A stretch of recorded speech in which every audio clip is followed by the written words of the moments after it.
Pregame.com.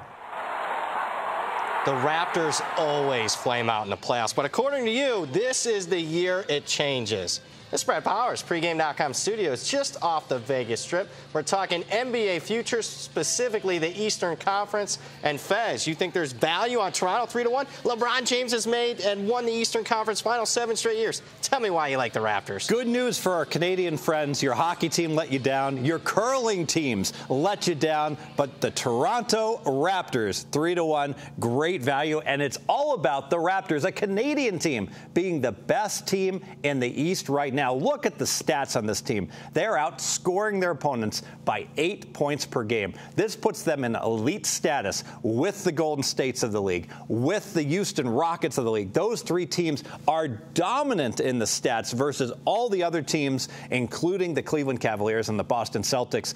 And how good is Toronto? Very well balanced. Top 4 in the league in both offense and defensive efficiency, a very balanced team. Let's talk seeding. Right now, Raptors battling Boston for the #1 seed in the East, but really Boston struggling entering the Eastern Conference, the All-Star break there. Toronto likely to get the #1 seed? Very much so, and I love the way that this is playing out because Boston had the best record for most of the year, but they've been scuffling of late. They look like they're heading for the #2 seed. All those close wins early in the year look like a little bit of an aberration. Cleveland, with their acquisitions, they look strong to be improving and to get the #3 seed. So Boston and Cleveland on the collision course on the 2-3 line. Toronto, clear path likely into the Eastern Conference Finals. Another bold statement from you. You think this year's Toronto team, best team in franchise history. Why do you think that? Yeah, well, I think it's they've had the stability. They've got the backcourt with Lowry and DeRozan. He shoots it, it goes in. Those guys are really good, but they haven't been healthy. They've had to log too many minutes at the end of the regular season as they prep for the playoffs. Now I think they're going to be able to lock up the #1 seed a little bit early, and they won't have to play as many minutes because their backup guards are so much better than they've ever been. Van Vliet, he was the guy that was the stud for Wichita State a few years back. This is a very talented backcourt on the bench for the Raptors. Great stability, great strength. All right, you like them to win the East at 3-1. They're likely to be the #1 seed. Best team in the history of the franchise. Why am I not betting Toronto 15-1 to win the whole kit and caboodle, the NBA Finals, Fez? Yeah, 15-1 is, if you can't find 3-1, 15-1 is okay. And I know what you're thinking. You're like, well, wait a minute. I get 3-1 instead. I can get 15-1. That's 5 times better. But it's really not. And here's why. Warning, little ugly math. If you bet them 15-1, you're risking $1. You're going to get back 15. You're going to wind up with $16 in your pocket. If you bet one at 3-1 to win the East, now you got 4. So if you bet them, if you have $4, they make the finals. Now you bet them in the NBA Finals, even at 3-1.